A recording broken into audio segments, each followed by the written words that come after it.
All right, since Canada is part of the Commonwealth, we're running on England time, which means promptly to start, rather than the American habit of let's give it a few more minutes to see who shows At up. University of Toronto, it's always 10 after. Is that right? It's the Toronto, if anyone's And from you University say of you're not the Toronto, they're 51st state. Yes. So, welcome everybody. I'm Jonathan Zittrain, a longtime collaborator of Professor Deibert's, and so pleased to have a chance to introduce him.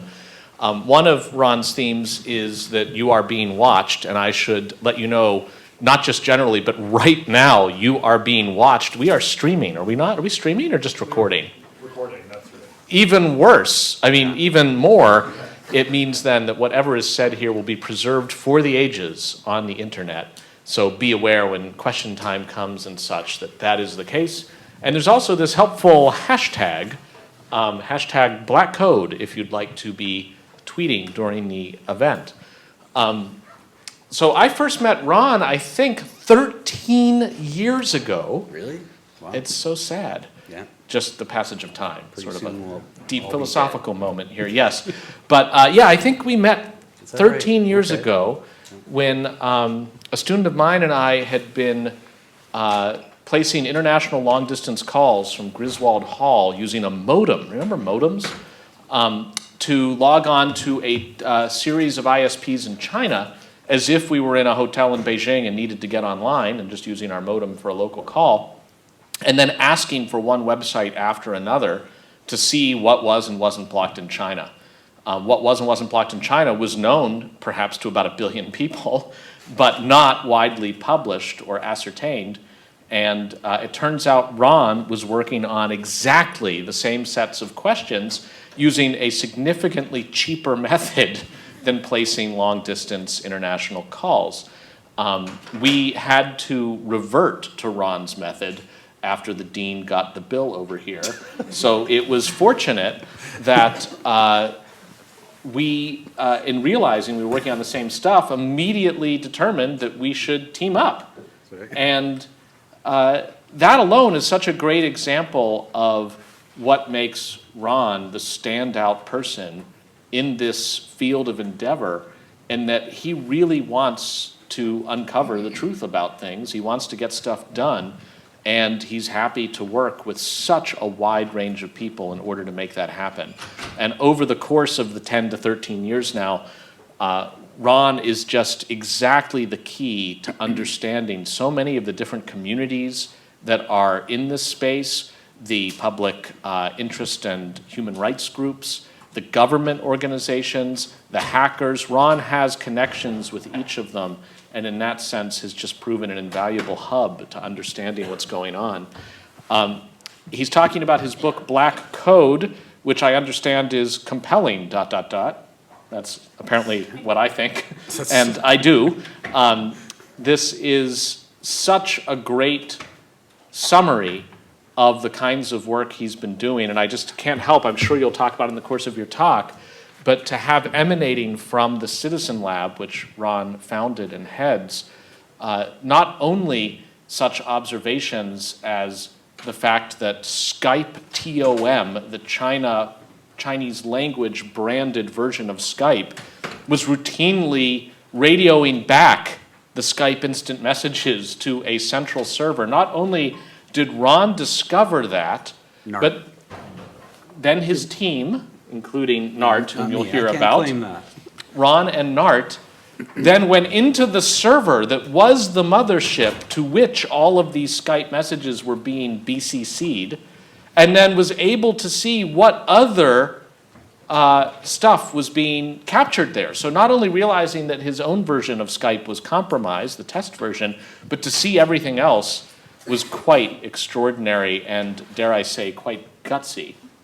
And to discover other networks of malware, not just built-in defects like the one in Skype, for which my recollection is when the New York Times caught wind of this, crediting the Citizen Lab, and wrote it all up, Skype's response was, we take security very seriously. Like, that's just what they said. And I believe to this day, the behavior is still in Skype TOM.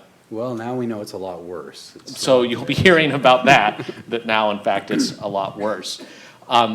But this is what made Ron the go-to person, for example, for the Dalai Lama, who instead of calling like the Geek Squad when his laptop wasn't working, had the presence of mind to get in touch with Ron and his team, who promptly determined, again, not only had the Dalai Lama's laptop been compromised and pwned, in an era before we just assumed that everything is pwned, but was able to work backwards to find the embassies around the world, the news organizations, everything else that had been pwned by the same network of malware.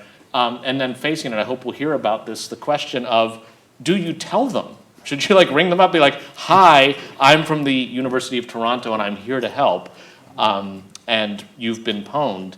It's a very interesting call to have, and possibly a reality show derivative if the Citizen Lab needs funding. It seems at least We're as working good. on that. Yes, exactly. So I should turn it over to Ron, but in doing so, share just what a privilege it's been to work with him as part of something called the OpenNet Initiative between now the Berkman Center here at Harvard and the Citizen Lab, to have learned what I've learned from him, to see him on the road, sometimes scheduled, sometimes not, as we pursue very much the same sorts of thing. And just, you're a gentleman and a wonderful person, and we are so pleased to host you today to tell us about the battle for cyberspace. Can we just end it there? And that'd be perfect. I think I'm going to cry. Over to you. Yeah. Oh, Cheers. well, great. And the book glows in the dark, by the way. And the book glows in the dark. Thank you for that introduction. Can everybody hear me fine? It's really flattering to have Jay-Z here, one of my favorite people, especially to listen to. I mean, I was remarking earlier that I think he's got to be the best lecturer ever, and you should be selling DVDs of it or something. And to everybody else for coming, and the Berkman Center for having me. The title of my talk is actually, it's not about the book. I'm kind of taking off from the book. It's meant to be about the Snowden Revelations. I think the title's After Snowden or After Prism. And you can't turn on a news report or pick up a newspaper these days without another of these revelations coming out. And even prior to it, cybersecurity issues regularly dominated the headlines with like Fortune 500 companies being breached and possible attacks on critical infrastructure. And obviously it's important to all of us because our lives are now enmeshed with these technologies. Our kids, our work, our livelihoods, everything we do depends on it. And the Citizen Lab, which I direct, that Jay-Z mentioned, has had as its mission since its founding to lift the lid on cyberspace and apply an interdisciplinary approach that combines technical interrogation, field research, and social and legal policy analysis to find out what's going on beneath the surface of the internet. I like to say, think X-Files meets academia without the aliens, maybe. Is that a good description? Not yet. Exactly. That's next episode. We have a core staff in Toronto, but we work with networks of individuals, including the Berkman Center, all over the world.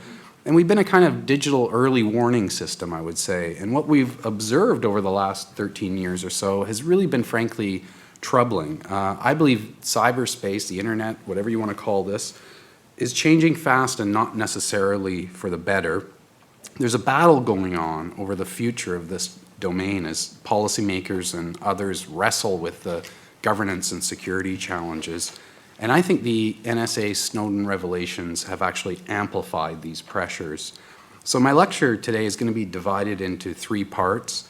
In the first part, I'm going to briefly summarize the Snowden Revelations so far and try to put them in a bit of a broader context, both historically and today.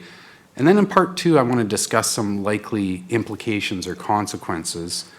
And I guess if there's a thesis to my presentation, it's this. I think the consequences in the short term are going to be mostly bad. Bad for the internet, bad for human rights. And then the last part, I want to just ask the question, well, what do we do now? What is the response going to be among those who care for an open internet and human rights worldwide? So first of all, the Snowden Revelations.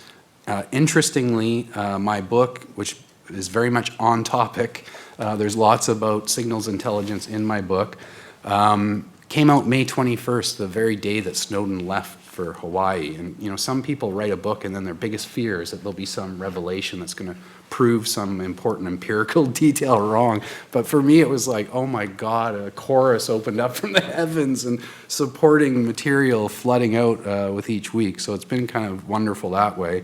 But of course, it's not much of what has been released has been surprising for most of us who have a modicum of understanding of the world of intelligence. But a lot of is out there now for the general public that I think the general public was not aware of. So what have we found so far? I'll just go through very quickly. I mean, first off the bat, on June 5th was the Verizon revelation that the NSA had been collecting wholesale the call records of domestic U.S. communications in cooperation with Verizon. And I think this is the first time many people heard about metadata in the general public, that is. And it turns out that metadata is actually very useful for intelligence purposes, more so than content, because it's structured data that can be easily compared and analyzed. And it also is why President Obama could say coyly, no one is listening in on your phone calls under this program, as well, was what he said. Next up, the day after, was PRISM. And there we found out about the collusion, complicity of the major internet service providers, telecommunications companies, Google, Microsoft, Yahoo, and so on. First, the companies, of course, deny, and we later find out that they are denying because they're under national security orders, letters, gag orders that prevent them from divulging that they're actually complicit. After that, I think the most significant one was the revelations about the GCHQ and the fact that a lot of the undersea cables that run the backbone of the infrastructure of cyberspace were being tapped at landing points in the United Kingdom. This is an enormous volume of data, as it turns out, and one of the most fascinating parts of the revelations, in my mind. And then the most significant, I think, were the codename Bull Run and Edge Hill, where we found out that the NSA had been systematically weakening encryption standards, putting in place corrupt encryption backdoors, and essentially a covert shaping of standard-setting forums in some of the international bodies where these things are implemented. And that was also where, by the way, we had the cameo appearance of Canada's own NSA, CSEC. So in Canada, there is now a debate being generated about oversight of CSEC that I'm very much involved in. And then just a couple of weeks ago, Operation Socialist, which I think was significant because there it was revealed that the GCHQ had been essentially engaged in intervening in Belgium's core MX routers, the hardware used by the mobile phone system in that country. So this is, an attack on an ally, and I think that's certainly going to cause some blowback. And there's more to come. Apparently, Snowden's documents, only about 20% of them have been released, a fraction. Now, for me and my colleagues, as I say, a lot of these revelations are not new, and I think it's important to understand that there's a history of signals intelligence among the Atlantic Alliance countries that goes back at least to World War I, when GCHQ was founded. In World War II, you have the US-UK agreement was signed, which formalized the so-called Five Eyes. And even some of the programs are decades old.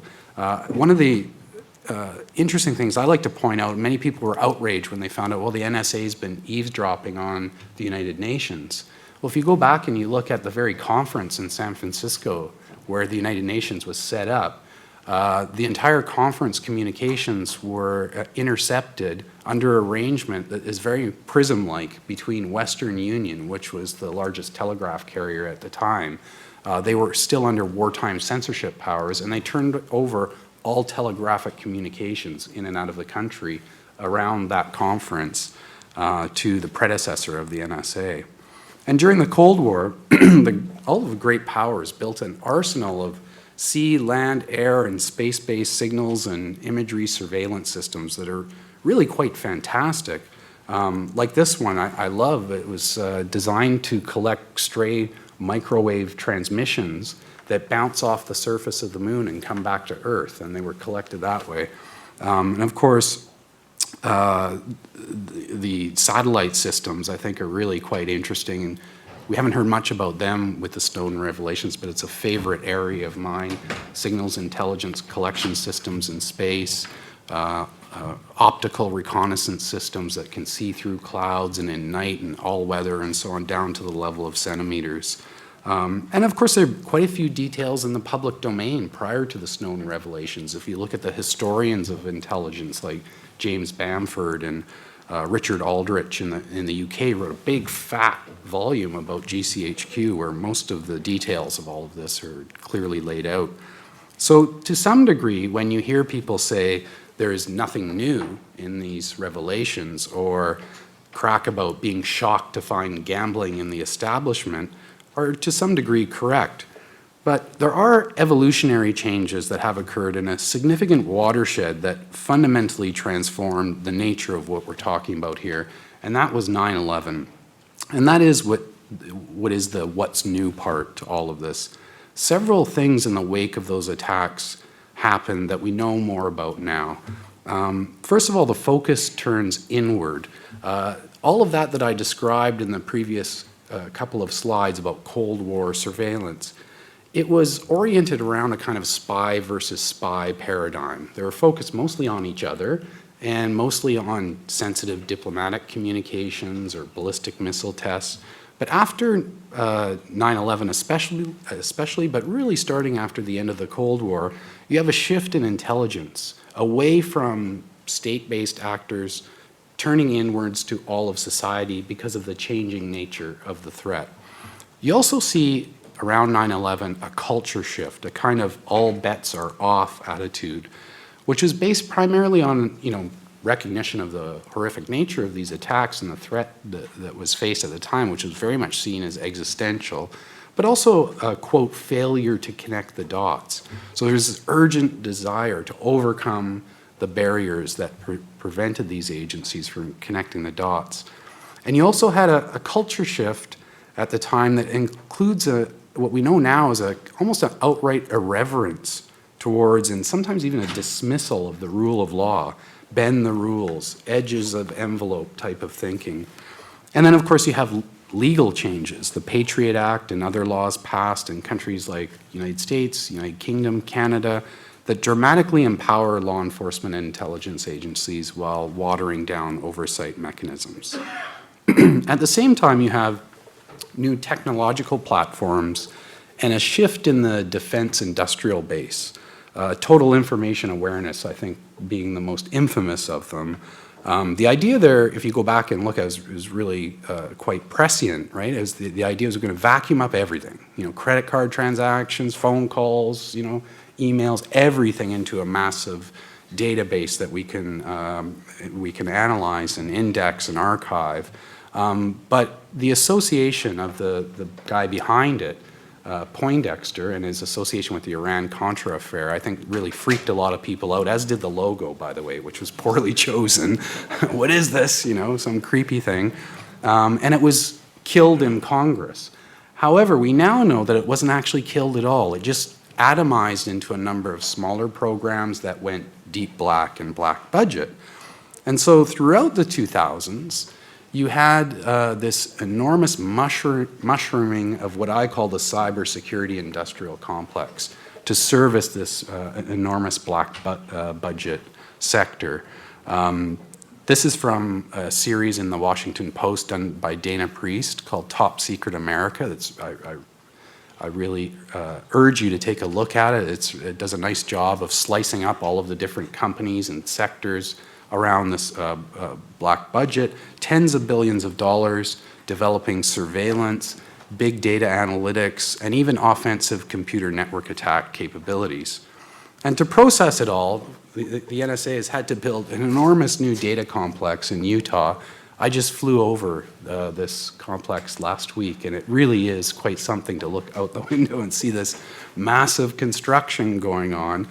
They call it NSA's cloud, and I think that's a pretty apt description. If you think about the volume of data that has to be digested and processed, and just the cooling equipment that has to be set up in this facility is quite something. So this sea change in the intelligence posture of the United States and its allies is happening at the same time as two fundamental shifts that are occurring that are essential to understand for different reasons. And the first relates to the ecosystem of communications itself and to our own digital habits. Now, people talk about communications revolutions all the time. You know, the internet is obviously thought of as being in line with previous revolutions in communications like the printing press and telegraph and so on. In my mind, one of the biggest has happened just within the last 5 years or so, and that's the rise of social networking, cloud computing, and mobile, those three together. Of course, you know, I don't need to trot out statistics to this crowd about all of that. All three are integrated too. We now use our mobile devices to access Gmail and Google Docs and update our Twitter and Facebook accounts, all with the same device. Apple just announced that it had crossed the 50 billion apps download threshold. That's about 7 for each and every person on the planet, each of which hives off information about our digital habits when we click on the terms of service and sends it to someone to be shared with someone else. And let's not forget about the so-called Internet of Things, tens of billions of internet-connected devices and potential sensors of our actions, thoughts, social relations, and movements. Now, taken together, when you add all of that up and think about how quickly this has all come about, I believe this constitutes one of the biggest transformations in communications in history, purely in terms of the amount of private information we now entrust to third parties. And what's even more significant is how we're going about securing it. At the very same time that we're in the midst of turning our digital lives inside out, the world's most powerful surveillance machinery is turning inwards on all of us. A surveillance machine whose overarching intention is to shield itself from public scrutiny, to barely acknowledge its own existence, to operate in a cloak of secrecy. I think that's profound, and I think we've not yet had the proper conversation in Western society, in global society, about the proper balance between surveillance, privacy, whatever you want to call it. It's profound. The other big change that's happening simultaneously is one that's actually rarely mentioned, but I think is equally significant, and that is the who of cyberspace is changing fast. And the who of cyberspace is as important as the what is cyberspace, all of the technology.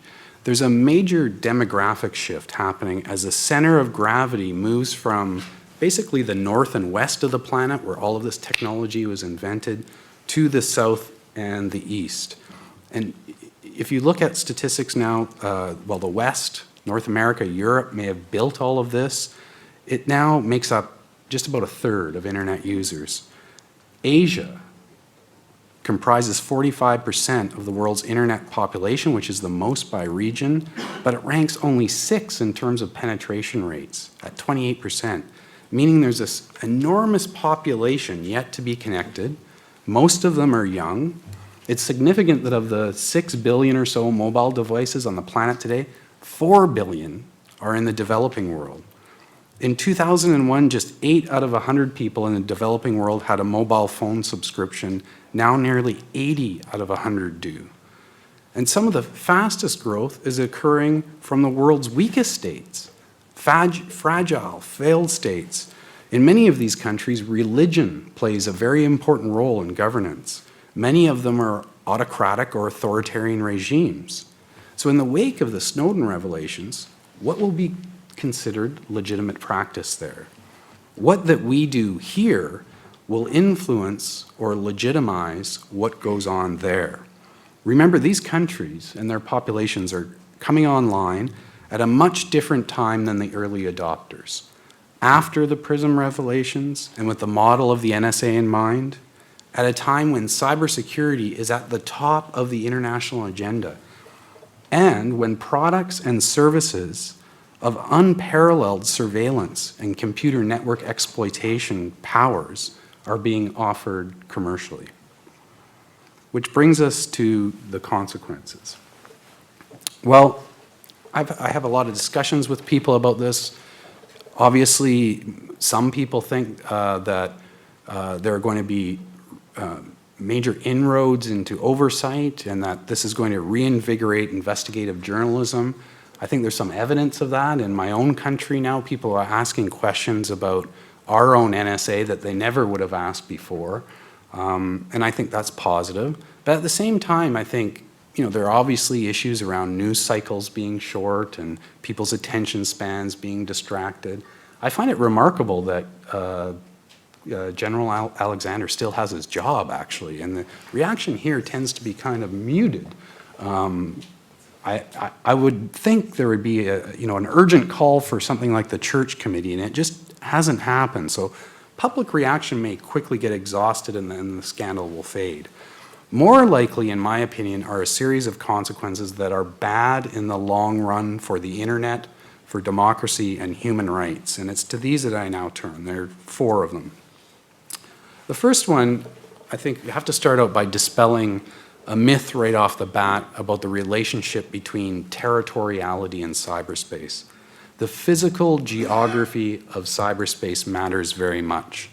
Now, most of us approach the internet without thinking much about anything beyond the computer screen in front of us, right? We send an email and it magically appears on someone else's desktop. And we approach it kind of the way William Gibson first defined it, as a kind of consensual hallucination.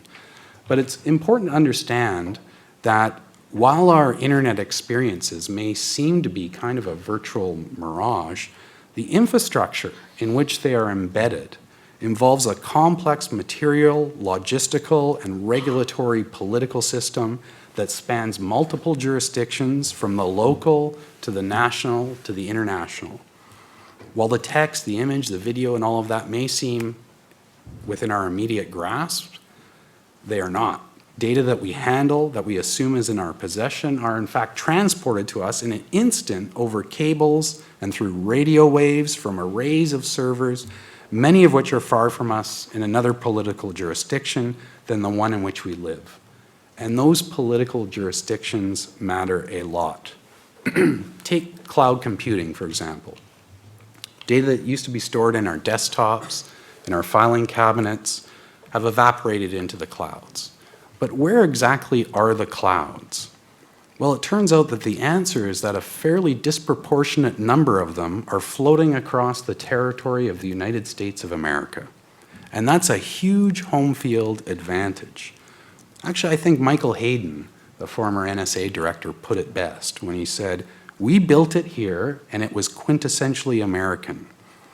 Much of the traffic goes through American servers where the government, quote, takes a picture of it for intelligence purposes." Very frank. Now, what country, when reading that, will want to continue to route its traffic through the United States or depend on US-based infrastructure? Now, I think it's important to understand that nationalization processes around the internet, around cyberspace, have been going on for quite some time. In fact, as part of the aim of the OpenNet initiative has been to document that process. And over time, we've seen a growing number of countries put in place internet controls. 15 years ago, when we started, there were maybe a handful of countries, China, Saudi Arabia. Now there are more than 40 of them, right? We've seen many impose borders, firewalls, censors to exert greater state control. We've essentially seen a normalization of internet censorship practices. And the technical means of controls are complemented by a thicket of regulations applied to cyberspace. New stifling laws are being enacted. Governments are arresting bloggers, tweeters, etc., criminalizing access to web content, or even in the case of Pakistan, to entire platforms. Today, Pakistan just announced they're going to ban Skype for 3 months, requiring the private sector to police the internet. And if you go country by country, this process has been well underway for some time. For example, the India's 2011 Intermediaries Act. I urge everyone to look at it and read it in terms of some of the things it requires ISPs to screen out. content that is grossly harmful, harassing, blasphemous, defamatory, obscene, pornographic, pedophilic, whatever threatens the unity, integrity, defense, security, or sovereignty of India, or is insulting to any other nation. Am I right, Malakiva? I take full responsibility. Now, in light of the system the NSA has set up, it will be hard to argue that such laws in cases like this are unjustified or excessive. Some other examples, I think, more importantly than China's and Russia's, the countries most people say, are countries like Brazil, thought of as swing states. This is from an article that Bill Woodcock of Packet Clearinghouse wrote, I think, just a couple days ago in Al Jazeera, talking about Brazil's response to the NSA revelations. Of course, the president of Brazil was quite explicit at the United Nations. I think she spent more than half of her speech talking about the NSA. And domestically, Brazil has talked about building a system that will bypass the United States entirely. Whether that's futile or not, it doesn't matter. What's important is that this process is underway. And as Bill points out, in fact, it's been underway for some time in Brazil. Brazil has, according to this graph, I think the second most internet exchange points among countries worldwide. After the Snowden revelations, we will see more countries try to localize cyberspace, build internet exchange points in their countries, but many of them will use them as local points of control. And the impact on US business is going to be substantial. Already people are talking about losses on the order of 200 billion and so on. Alongside the domestic process, there will be an international dynamic to this. There'll be greater policy coordination among those countries regionally and internationally at the United Nations, at the International Telecommunications Union, to lend normative support for their domestic policies around censorship and surveillance. Now, many people, I think, in the room will remember the last ITU summit in Dubai, and the story there was about how the US allied countries, the Western countries, won a temporary victory forestalling decisions that would have been taken there that would have been threatening to internet freedom. I think that victory is very short-lived. In fact, I think Hillary Clinton's internet freedom agenda has had the diplomatic wind sucked right out of its sails now. And I'm about to head off in a week or so to Bali, Indonesia, for the Internet Governance Forum. Already you can see the tenor of the debate starting there about taking back control of the internet at local levels. Even more significant than international dynamics, I believe, are what's going on regionally, which tends to get overlooked. I think we should focus on forums like ASEAN, the Gulf Cooperation Council, or the African Union, which just put forward a document on cybersecurity that addresses the NSA revelations, or this fun-looking group, the Shanghai Cooperation Organization. This group has a regional anti-terror structure known by its Mission Impossible sounding acronym RATS, Regional Anti-Terror Structure. Can you believe it? You can't make that up. And what they've done is, over the years, they've been engaged in coordinating policing exercises, and they're quite explicit about this, designed to counter Arab Spring-like movements from erupting in their countries. And there's a whole political economy dimension to what they're doing. One of the projects of the Citizen Lab were focusing on the Sochi Olympics. Huawei just won the bid for tender for the contract for the surveillance of the entire city. And that becomes essentially a brochure that will be marketed to other countries that want to use those same technologies to implement surveillance by design. Third, I think, alongside domestic controls, international regional coordination, there'll be many countries, and we're already seeing it, who will want their own NSA, essentially. But they'll follow a different playbook.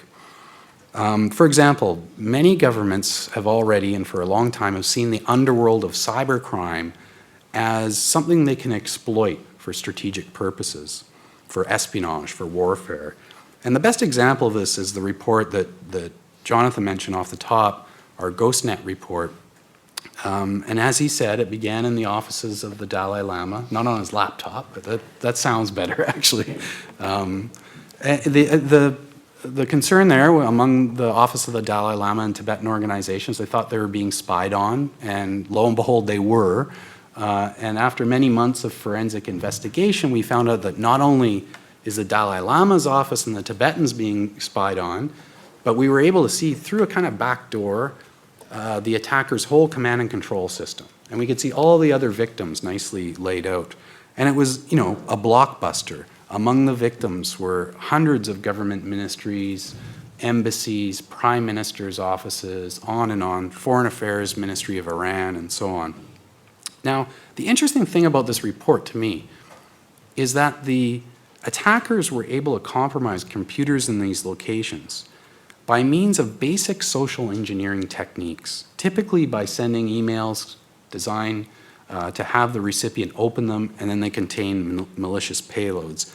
This is actually the ground zero email. This was received by the Office of the Dalai Lama, and it's if you look at it, you know, what's notable about it, it looks legit, right? The from line looks legit. Subject header, it's not like an advertisement for Viagra or something that you delete, right? It looks like something, if you were Tibetan and politically minded, you'd probably open the attachment. But the attachment contains malware. The malware in this case was something called GhostRat, where the name GhostNet comes from. The capabilities are profound. It allowed the attackers to silently remove files from computers under their control, take screenshots, record keystrokes, even turn on the audio and video capture devices, effectively turning the computers of victims into silent wiretaps. Now, GhostRat can be downloaded for free today. It's open source. It's been translated into multiple languages to make it more user-friendly. And it is a constant menace to dozens of human rights organizations around the world. In the studies that we do at the Citizen Lab, in cooperation with human rights organizations, GhostRat is the primary malware used as the tool of choice by attackers by a factor of probably 10 to 1. And that report came out in 2009. So this is not a billion-dollar program. It's cheap, it's easy to use, it's free in fact, it's readily deployable. It's not rocket science, it's not even MIT science, right? This is, yes. It's more like basement science, but it's very effective. So, in my opinion, with tools like this, we've entered the age of do-it-yourself cyber espionage, and what will surely be an ever-expanding garden of homegrown, localized NSAs. What might we expect from them? Well, I think we have some prior cases that we can go on based on our research and that of others. Take the case of Iran and Syria. So it used to be fashionable, not that long ago, to kind of mock authoritarian regimes when it comes to the internet. They can never withstand the force of information. But today that's changed entirely. They're getting very savvy about how to manipulate the information space to their advantage. And I think the NSA revelations will give added impetus to that. If you look, for example, at what happened during the Green Movement in 2009, so you had this movement emerge that was very much based on social media. And remember, people dubbed it a Twitter revolution. And it was very powerful. But the Iranian regime didn't just stand still. They took countermeasures, more offensive actions. The internet was slowed down in many cities, and there were periods when it wasn't accessible at all. It essentially ground to a halt. SMS messaging and mobile phone connections were suspended or jammed. Through evidence that emerged afterwards, it became apparent that the Iranian authorities were able to get the largest cell phone carrier in the country, Nokia Siemens, to turn over information to the Iranian Revolutionary Guard. You could call that Iran's own PRISM program, if you will. And cyber organizers found themselves being targeted and arrested. There was also the pro-regime group, the Iranian Cyber Army, that began hacking and defacing websites and infiltrating social networking platforms with malware of the type that I described. Families of protesters based outside of the country found their activities monitored, their websites watched, and the Green Movement essentially dissipated. We had a report that we just released recently in the Citizen Lab called After the Green Movement that I think describes this dynamic. The very same thing is going on in Syria right now. The Syrian government is employing essentially the tradecraft of cybercrime to infiltrate the computers and the networks of opposition groups, in some cases to target them, arrest them, and kill them. So cases like these are the playbooks for asymmetrical warfare for autocratic regimes who will no doubt justify their actions as merely local variations of cyber commands, NSA, or active defense. Now, for many of us, this is kind of all daunting and horrifying, but for some it's a business opportunity. As cybersecurity needs have grown, a massive industrial complex has mushroomed to service and profit from them. And their wares are sold at obscure international trade shows like this one, which they claim are restricted to defense, law enforcement, and intelligence agencies. That may be true and it sounds nice, but some of the governments who are represented there are among the world's most nasty regimes. And these products and services are now showing up at a worldwide level and for a variety of purposes. And I believe the NSA revelations will send a bonanza through this market as governments reach for the latest cybersecurity snake oil. Now, over the years, if those of you who follow the Citizen Lab know that we've been tracking products and services developed by Western manufacturers that show up providing censorship, surveillance, whatever, in some of the world's most nasty regimes. Citizen Lab contributed to reports that unearthed the use of Smart Filter in Iran in 2005. That was done with the Open Net Initiative. Fortinet in Burma in 2006. WebSense in Yemen, Tunisia, and the United Arab Emirates. All companies headquartered in Silicon Valley. We've also published reports about a Canadian company, NetSweeper, who sells products and services to ISPs in Yemen, Qatar. In fact, the entire Pakistani Great Firewall right now is run by a Canadian company based out of Guelph, Ontario. We've done 3 reports on Bluecoat, which is really interesting. I mean, this is a company that provides network monitoring capabilities that actually are quite benign. So it's a dual-use technology. The same technologies in the wrong hands could be used to monitor dissidents and crack people's emails and so on.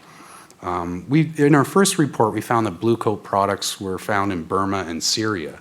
And this brought about some significant pressures, even calls for a congressional inquiry into Bluecoat. Afterwards, we did a wide area scan of the internet looking for the signatures of Bluecoat systems. This was really interesting. We found a lot of positives and then eliminated all the instances that are on private networks just to show examples of Bluecoat installations that are on government or national networks, and we came up with this very long list. And as I said, while the type of technology does have benign uses, deep packet inspection and so on, can we be so sure that it will be used in benign ways in places like Iran, Syria, Indonesia, Venezuela, Kuwait, and so on? And there were 4 instances where it's a violation of US sanctions at the present time. Probably the most troubling area that we've been involved in, I would say, is around the more offensive kind of dark market technologies, the most well-known of which is Gamma's FinSpy. We've released several reports on this product.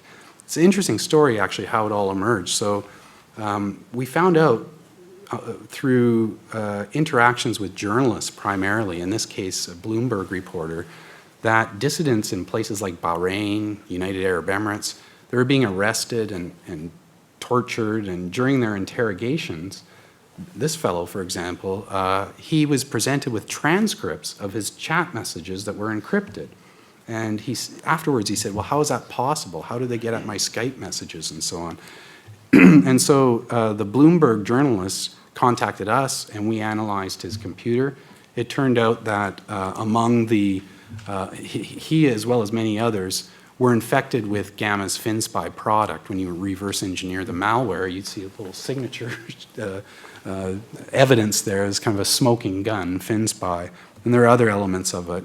And then we did, in this case as well, a wide area scan of the internet, which was fantastic. This took more than 2 months and involved sending more than 12 billion packets of information across the internet. And we found evidence of the command and control servers of the FinSpy product in a number of troubling places. like Mexico, Pakistan, Turkmenistan, among others. And now civil society groups in Mexico and Pakistan are launching legal cases. And our research is really only picked at the surface of a growing field here. Products that provide advanced deep packet inspection, social media, social network mapping, cell phone tracking, computer network exploitation, essentially advanced spyware, are being developed by US, Canadian, and European firms and marketed worldwide, mostly to regimes who want to use it to focus on isolating, identifying, and disabling opposition groups. And that market really knows no boundaries. We're starting to see Chinese, Indian, Israeli, other firms stepping into the same marketplace. After the Snowden Revelations, will any of these countries be willing to accept our self-serving moralizing as any kind of meaningful constraint? If they ever did, I doubt it very much. If the NSA can pursue these capabilities, why can't we, they'll certainly say. So where is this all adding up? To me, it looks very bleak. I think, first of all, we're going to see a magnification of what's already happening around nationalization of controls, but also a growing arms race in cyberspace that could have some very dangerous, unpredictable consequences. Excuse me. I think this is bad for NGOs, bad for opposition groups, bad for human rights, very bad for digital humanitarian projects, which I think are being undertaken without full understanding of the risks that they face in a lot of these contexts. One of the areas that we're really interested in working on. But most importantly, I think this portends the end of an open internet. People have been talking about balkanization of the internet for some time. We are going to see that process really accelerate. So what do we do about all of this? I think it's pretty daunting, but here I think the revelations actually offer an opportunity for us to kind of step back and ask a set of questions. I remember at the beginning of my presentation, I said that we've gone through this wholesale change in how we communicate that's transformative, historically transformative, at the very same time that we're giving to these super secretive agencies enormous powers. And I think we need to have a conversation about the right balance. But going further, I think we need to ask some fundamental questions, beginning with, when it comes to cybersecurity, security for whom? Security for what? I've been, for a long time, arguing and making the case that whenever something is securitized, there is an instinctual tendency to default to a certain approach. And I'm a political scientist, an international relations guy. I think of it in terms of realism. And that approach has some characteristics that we see popping up all over the place in terms of responses to cybersecurity. Hierarchy, secrecy, closure, building borders to the outside world. And of course, this fuels self-fulfilling prophecies and dynamics of mutual suspicion and so on. And there's a kind of deference to military and intelligence agencies taking the lead. Now, as compelling as this tradition may be, it really fits awkwardly in a world that knows no boundaries, where threats can be inside, outside, wherever. And that which requires securing, namely cyberspace, is a globally networked commons of information. Ultimately, this paradigm is fundamentally incompatible with a free and open internet. And we have to make that case strongly. You can't have your cake and eat it too. Now, another approach comes from the opposite end of the spectrum, and I think it should be equally discredited, in my opinion. I can understand there are many who are outraged right now, now that machinations have been exposed, and want to do away with it all. There's this kind of instinct that if we could just eliminate governments entirely, we'd be better off. You can see a bit of that in the prompting that people in the engineering community, I think Bruce Schneier is among them, saying engineers need to take the internet back. And as compelling as that may be viscerally, I think this also is short-sighted, because we have to remember that without organized government, we wouldn't be able to protect the very rights that we care about, right? We'd end up quickly in a kind of Hobbesian world. So those two ends of the spectrum, I think, are problematic. Now, this is interesting here. This is a infographic that ICANN put together prior to the Snowden Revelations, and it's called Who Runs the Internet? And it's this vision of the kind of multi-stakeholder approach. I think we have to kind of look at this and ask ourselves, what of any of this now can be salvaged? And if so, how do we go about doing it? Now, one of the things I've been doing is trying to advocate for a deeper understanding of the philosophical roots of liberal security and this model which underlies it, what I call distributed security. And I think we need to reach back and understand those roots, shore them up, and support this vision. And this model as a whole actually has roots that go back to ancient Greece, the Renaissance, and the founding of the United States of America. It can provide an overarching narrative as a contrast to both the realist and anarchist models. And it can tie together different activities that are going on among disparate but like-minded communities. In other words, we need to wrap all of this in a narrative and remind ourselves about some basic principles that stem from that tradition, like mixture, division, restraint, oversight. This is nothing new, but we need to somehow salvage that. And I think, obviously, this is a long-term mission, and there are many components to it. And I think I'm going to go through everything here and just lay out some of the areas where I think, practically speaking, there are opportunities to work on things. Right down to the level of code, for example. I think thinking things through from the bottom up gives new impetus to the philosophy and politics around open source, for example. Among the liberal democratic core of countries, it's obvious that we need to reinforce and put in place better oversight mechanisms. I think we need to give more power to agencies like privacy commissioners and independent auditors. We need more formal agencies empowered to watch the watchers. One of the things that I've been adamant about, and it comes from the experiences of the Citizen Lab, is an understanding that we have to deal with malicious forces out there. And you know, I'm in a city where you don't have to remind people about this. There are people who want to wreak violence and can cause massive harm. We do need law enforcement. We do need intelligence agencies, but never without proper oversight. And that's what we've lost sight of in the liberal democratic core. Warrantless surveillance is incompatible with liberal democracy. Most of cyberspace is owned and operated by the private sector. We hear that all the time, and that's a good thing. We need to encourage that, but we also need to encourage not only corporate self-governance, and initiatives like the Global Network Initiative, I think, need to be extended and buttressed and so on, but we need to also subject private companies to the same kind of independent verification mechanisms and auditing and so on. All of that needs to be beefed up.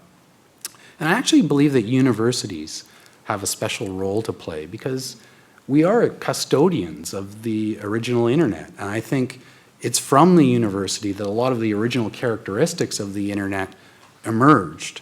And so we need to build more interdisciplinary centers like the Berkman Center, like the Citizen Lab, that have as their mission to lift the lid on all of this using mixed methods approaches and act as an independent, credible voice based on empirical research that will call out things that are going on that shouldn't be going on. I like to think about arms control in this space. I come from an arms control background, and arms control is largely dismissed in this area. Information is not a weapon. There's also an association with some Russian proposals that I think discredited the idea. But I think it requires revisiting now. It's worth reconsidering how we think about controlling weapons, controlling behavior associated with those weapons in a distributed environment like cyberspace. All of this together is a job for the liberal democratic core of countries. It's something that requires those countries to begin by cleaning up their messes at home and then focusing outwards in a way that rescues some authenticity. And we need to start thinking holistically about it. I'm very pessimistic in the short run, but I think in the long run, it's really up to us. Cyberspace is ours, it's what we make of it, and we need to take it back collectively. So I'm going to end there, and thank you very much. and hope to generate some discussion or questions.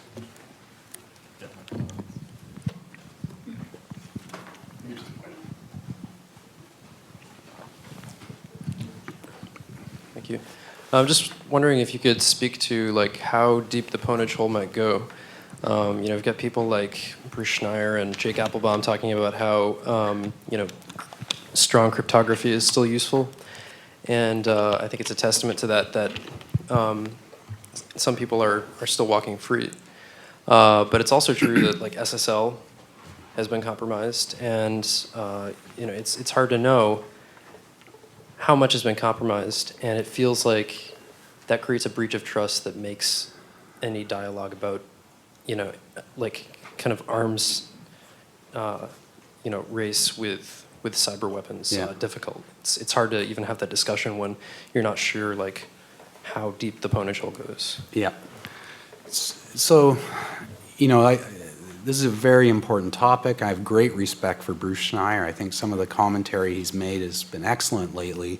I think that encryption is critical. I think we need to better understand and communicate to people how to depend on it, especially people who are at risk. Frankly, at the Citizen Lab, we work in a very security-sensitive environment. We've gone through a kind of a fundamental change, actually, cleaning our own house up in terms of just being a bit lazy about it ourselves. And that may seem surprising because we do take great precautions. However, I think there are a couple of things about that concern me. One is this can't be solved by technology. There are problems here that go deeper than technology. Technology is important, but it's not the ultimate solution to this. It has to come from policy and law and understanding proper oversight mechanisms, because otherwise we will have results basically along the lines of what you're saying, that we can't fully trust what's going on. The other thing, with this call about engineers need to take back the internet, there's a problem with that. It mythologizes a time that I don't think ever existed. Most of the engineers who built the internet, including a lot of the people in this vicinity, were dependent on US government and military contracts. And so there was never a time, in my opinion, when there was this mythical space where engineers were doing everything for benign reasons. In fact, I think there was, from my perspective, I always found it curious for many years prior to the Snowden Revelations, among many in the engineering community, they would characterize cooperation with law enforcement and intelligence agencies as kind of working with the good guys, right? They're the bad guys, and usually in their mind it was like the Russian hackers, spammers who are doing malicious things on the internet. And if the FBI comes calling, well, they're the good guys and we know them and let's work together. So a lot of policing of the internet took place in informal collusion between engineers, networks of engineers, law enforcement, and even intelligence agencies and private companies, botnet takedowns and so on. That still has to continue, but it has to be subject to much more scrutiny and oversight than presently happens. I think we need to lift the lid and peel back the layers of these informal policing activities that go on all the time on the internet. Most of it for good reason, but none of it really subject to any kind of independent oversight. And that doesn't even have to be formal. I think the next Internet Engineering Task Force meeting, which is scheduled for November in Vancouver, will be really interesting, because there are a lot of people who have been involved in that forum who were on the payroll of the intelligence agencies and covertly shaping the standards. It'll be apparent who they were based on maybe their non-attendance now, right? So I'm actually going to be in Vancouver at that time. I might try to drop in there and talk to some people. But forums like that we have to reinvigorate as well. It's a really interesting conversation to have, I think.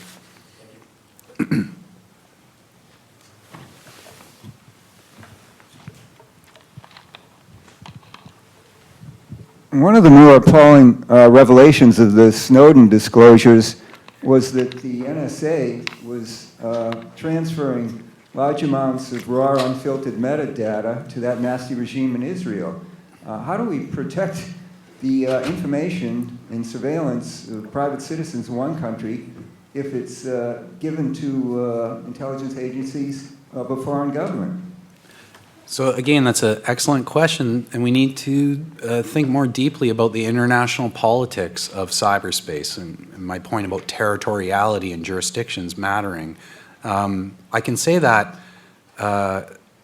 confidently as a worrying Canadian, your neighbor to the north. I was on a panel, in fact, it's not in the book, in another op-ed I describe an anecdote where I was on a panel with Michael Hayden and Kenneth Minahan, two former NSA directors.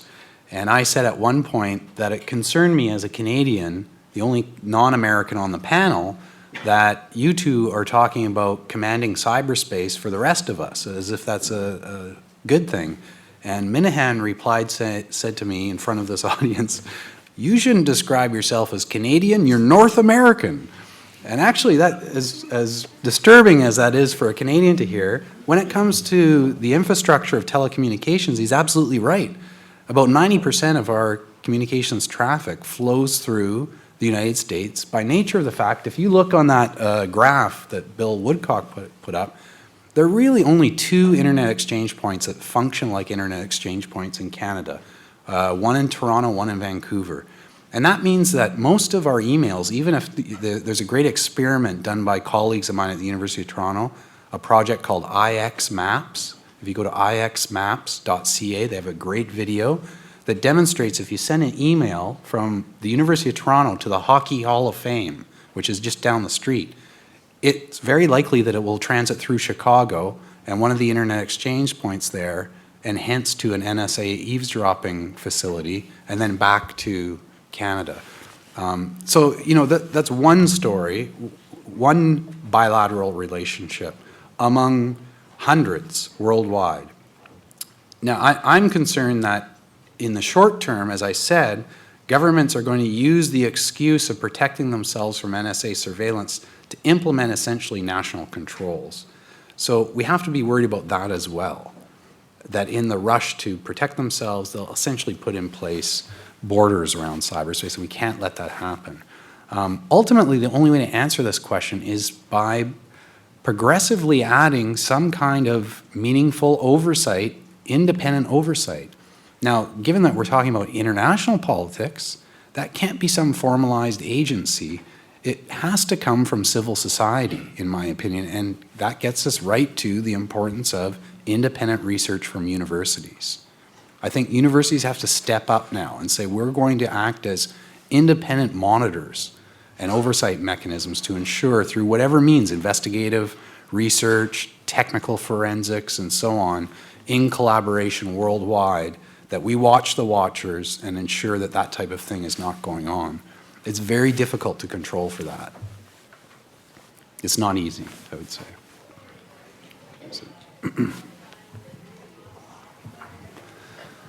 Hi.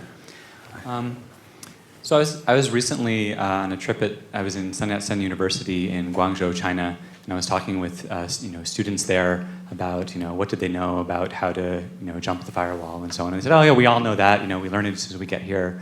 And I said, well, do you ever do it? And they said, well, almost never. And I said, why not? And they said, well, because why do we need Facebook? We have Sina Weibo. Why do we need YouTube? We have Youku. Why do we need Twitter? We have WeChat, et cetera, et cetera.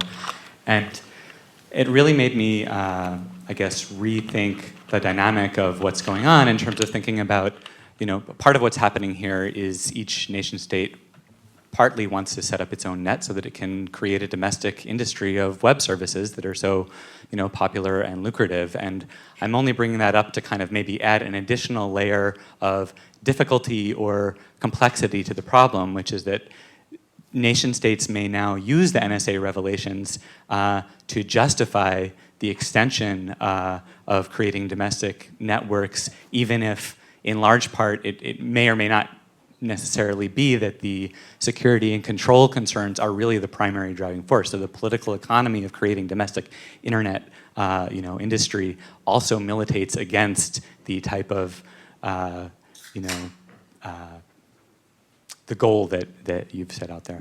Absolutely, and it's a dynamic that was underway before these revelations, as evidenced by research of the OpenNet Initiative and others. And I think now it's going to accelerate for the very reasons that you outline.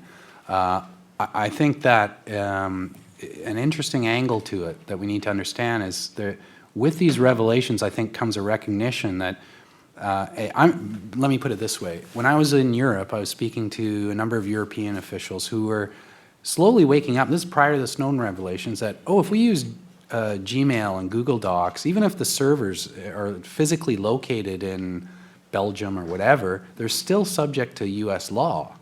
The Patriot Act extends to wherever the services are being offered. And so there'll be a recognition that, well, if we have homegrown products and services and so on, they're subject to our law. And also in a lot of countries to our informal pressures.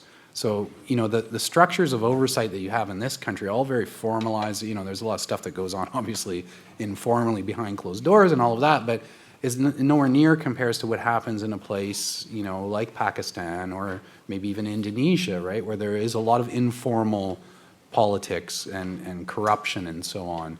And I think that process is going to be magnified. Yeah. Ryan, I can't believe you sat through the entire presentation. I thought you'd be standing. Everyone's standing at the Berkman. Well, hi. Thank you very much for your nice talk. Well, I am political scientist also. I'm so glad you are here because I'm using your paper for my course, International Political Economy in Digital Age. Okay. So I know that you are a few political scientists who are focusing on the cyberspace.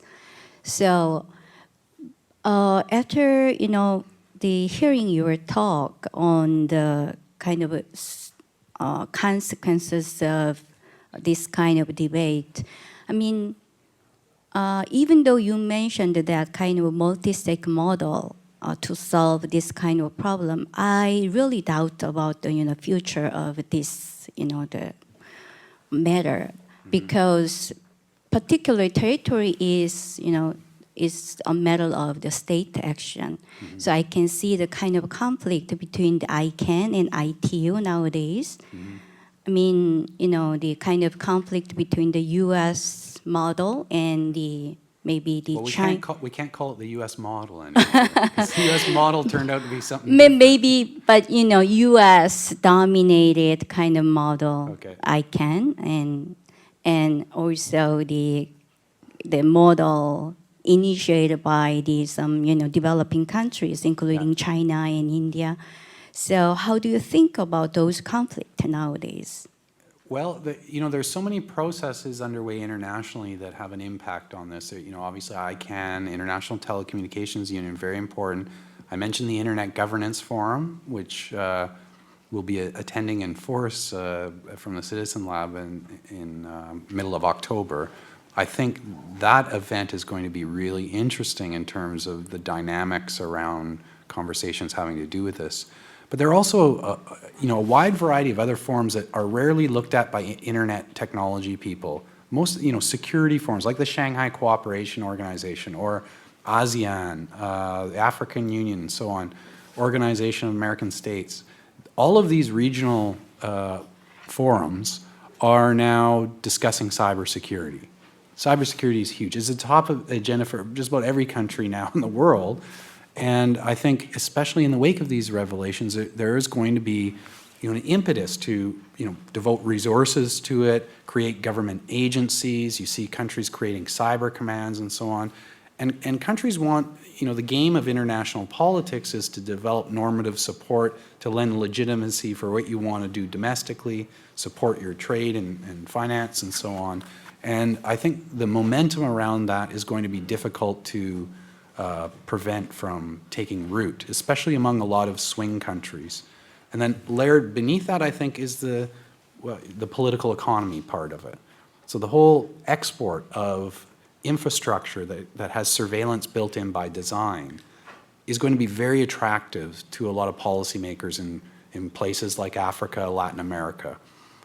Which is why we're looking at the Sochi Olympics, I think, is a really interesting case, an event where you're taking the city and essentially rebuilding it with an entire infrastructure designed around total surveillance. afterwards there'll be brochures about this. It'll be marketed to, other countries engaging in development. So this looks really bleak to me. And of course, when you look at that and contrast it with the US model, which we used to associate with internet freedom, right? Hillary Clinton's speech and the Freedom Online Coalition. My sense is among that group of countries and the diplomats that have that file, they're demoralized right now and they really don't know what to say because they've been shown to be, not they themselves, but their countries to be hypocritical, right? They're mouthing these, internet freedom, what you're doing is bad. Actually, we've been doing it all along. So that has no credibility anymore. And I sense that there's just, I've been at meetings, people are preparing for IGF, the next ITU plenipotentiary meeting. I get a sense that there's a crisis. They really don't know what to say. And so there's a kind of, it's as if the wind has been sucked right out.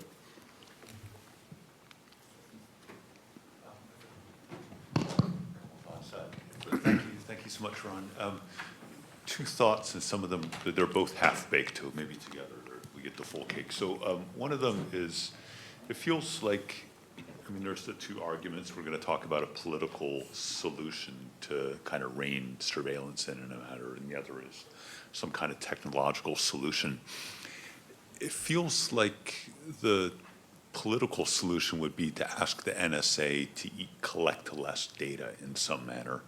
And their counter argument is going to be that you're asking us to disarm while the rest of the world continues to arm themselves. So I guess the question there is that under what scenarios would that be a winnable argument? Is it really asking them to unilaterally withdraw on that? And the other question is, I guess, related to both politics and international flow of data and technology is we hear a little bit less about the commercial infrastructure of the internet, which parallels the civil rights infrastructure of the internet in order to continue to engage with business online. Yeah. These businesses, it doesn't have to be perfect, mind you, but there needs to be good enough security that they feel, confidence enough to transact money and credit cards and those kinds of things over lines. Well, it's interesting. I actually don't think a viable solution is to go to the NSA and rein in, say, the volume of data they collect or even how they go about collecting it. It's part of an argument that I hear where people say we need to get rid of surveillance. And I think that's impossible now. We've gone so far down this path where we secrete so much data just on a daily basis that is emitted and shared with third parties somewhere that we can never turn the clock back on that. And frankly, I don't think it's even desirable to do so because we now depend on it for many useful things. So the critical entry point, in my opinion, is around oversight. So we have to be able to have assurance that whatever is being collected with someone watching who's independent of that effort to ensure that it's not being abused or misused for some purpose other than that for which it's intended. And that's why when people talk about the privacy surveillance debate, I say, the privacy issue is actually, it's the wrong focus. The focus should be on the potential for abuse of unchecked power. That's what we're really concerned about. If you start talking about privacy as the important thing to focus on, well, you're already losing a battle because of what we give away voluntarily anyway. Here I am sitting throughout this entire lecture, and my mobile phone in my pocket is emitting a pulse every few seconds as a beacon to the Wi-Fi router, and I'm not even using it. And it gives away the make and model of the phone, my name is there, the operating system, and the same for all of you. And that's all just going on. So we can't close the curtain on all of that, nor should we. Instead, we need to focus on proper oversight mechanisms.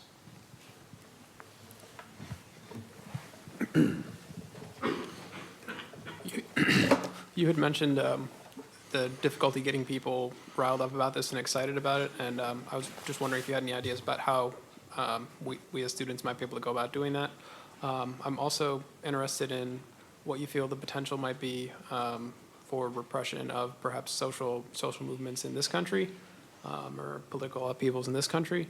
And also in terms of mobilizing the university to help, the difficulties there related to the fact that much of university funding comes from governments and Yeah. also from large private Corporations. interests, which seem to be emerging with governments as well. So.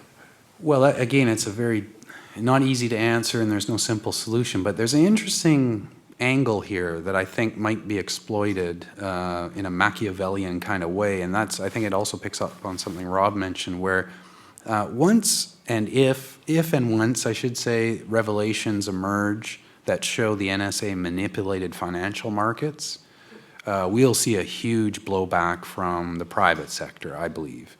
And already I think, I haven't had a chance to have really deep conversations with friends at companies like Google and Microsoft and so on, who maybe now, after what has come to light, they feel a little sheepish about, our prior conversations that we had and maybe what they knew.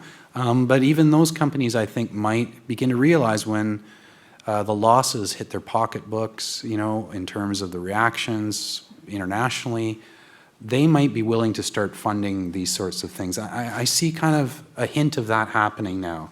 It begins with the foundations. The big foundations that support research are now interested in this area. They're starting to canvass opinions about, what should be the right focus. I think there could be private sector funding for this emerging. The key is to, I think, string out a narrative about the role of and responsibility of the university as a custodian of knowledge. And that in order to be a proper custodian, we need to overcome disciplinary boundaries, right? And it's still very difficult. I'm in a school of global affairs, an interdisciplinary school, and the Citizen Lab is interdisciplinary from the ground up. In fact, there couldn't be a better model for that. But it's difficult to actually create something like that and sustain it. People coming out of programs like that with degrees still have difficulty landing jobs because they don't fit the usual boxes. That has to change, and I think that's something that students could, press for. And Berkman Center is a great model for that reason, right? Like it's something that I think should be trumpeted loudly and duplicated all over the world, right? Like we need more of this sort of thing to undertake that kind of independent research.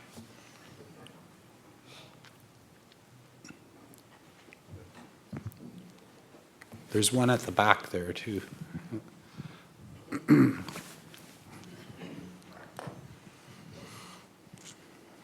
Could you talk a little bit more about the oversight that you're suggesting? Could you talk about, would it have teeth, and how would it differ from Congress and the current oversight?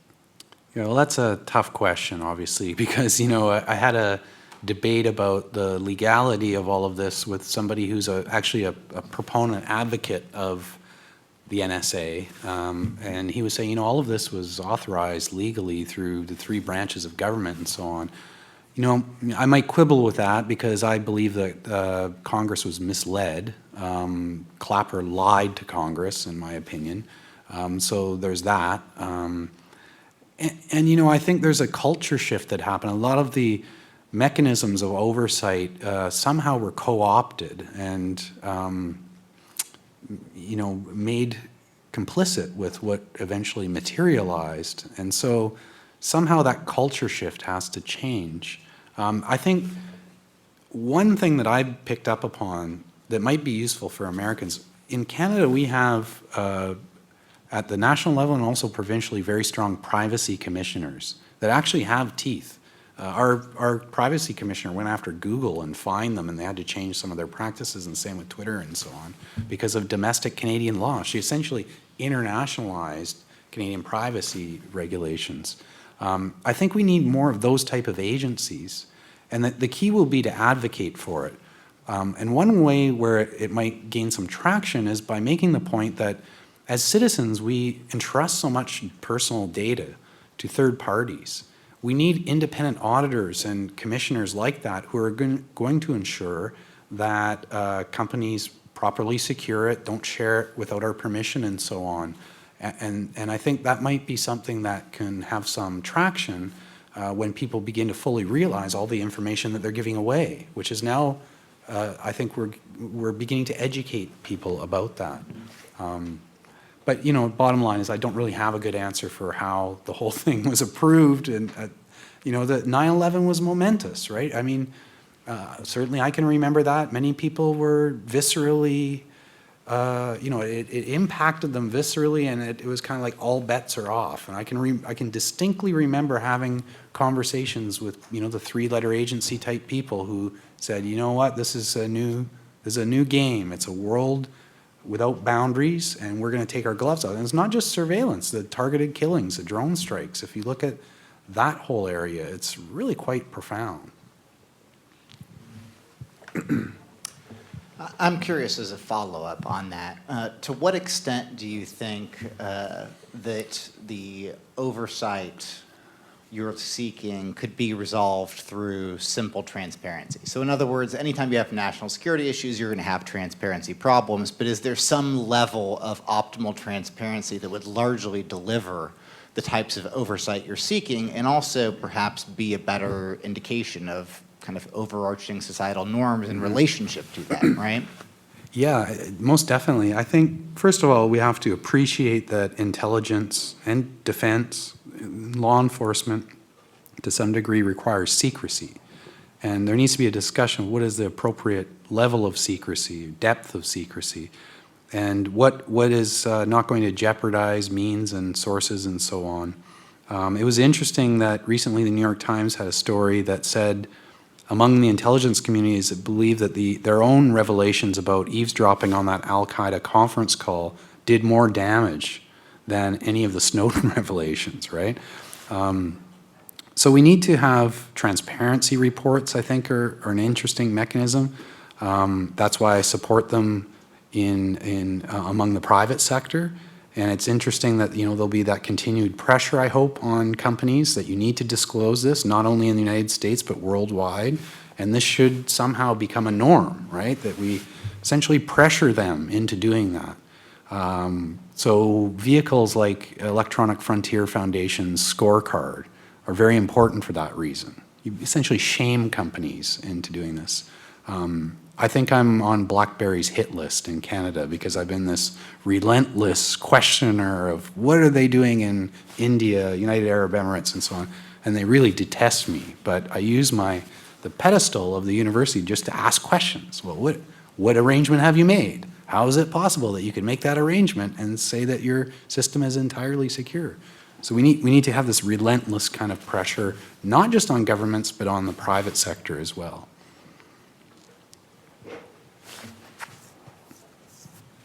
Thank you for speaking today. I have one question about, I would like to hear your thoughts on quantum technology. And, oh, good Lord. its effect on perhaps cybersecurity. Canada is one of the pioneering countries in that field, and theoretically, quantum computing can break the prime factor encryption. Also, quantum internet can theoretically provide completely secure communication. So do you have any thoughts?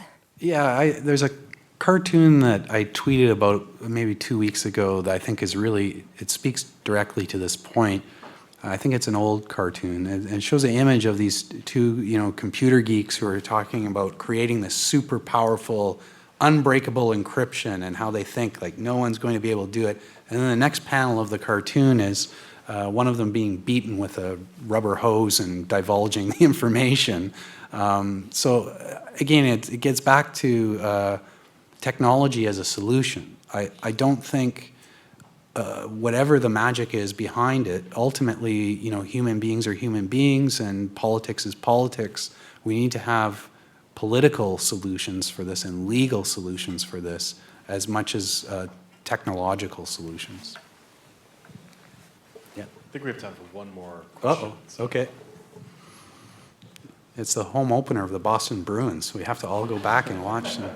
It seems sometimes that there's a complete lack of understanding of the technical issues on the part of the legislators and the people tasked with oversight.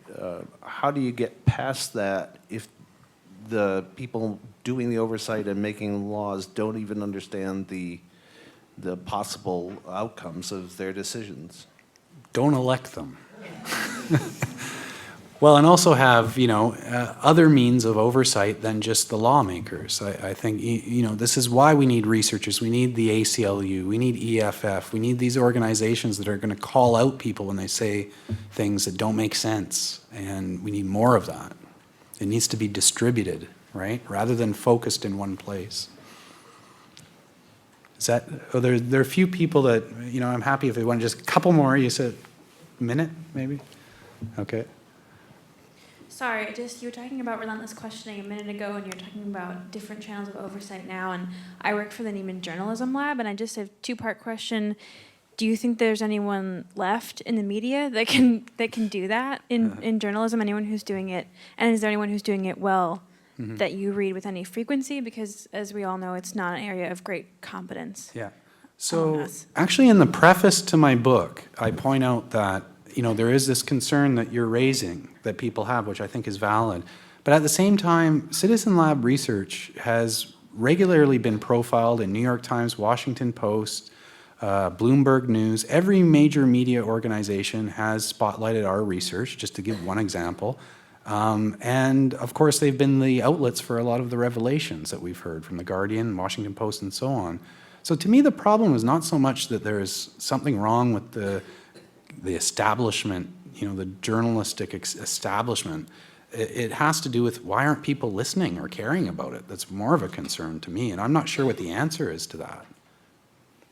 I think also investigative journalism, obviously, I see what's happening in editorial desks, producers. It's being cut back systematically. In Canada, it's atrocious, really. Like in our television, there is no really independent investigative journalism going on up there. And it's really a problem. So we need to rectify that somehow. I'll never get invited back on CBC now.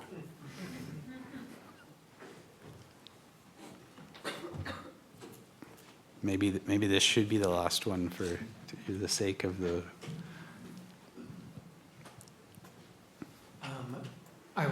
I do want to say that, encouragingly, there is meaningful political opposition in the United States to what is going on, and there is meaningful political mobilization that is going on at the moment. And I'm actually the Boston organizer for the StopWatching.us demonstrations that are happening at the end of the month in DC and elsewhere. Very important. I think it is realistic to say that people are angry and that people are mobilizing. My concern, and perhaps you can speak to this, is that we are mobilizing against a political culture that is very defensive of the surveillance establishment and its new practices, and that the surveillance agencies in themselves have conducted surveillance on any of the individuals who are capable of affecting the budget or the practices of the surveillance agencies. So in the context of that level of institutional corruption, what would you say are the ways that we can reach the situation where the surveillance community is paying attention to people who are in your position and to institutions such as the Berkman Center and to the technologists who really know what they are doing with respect to the internet?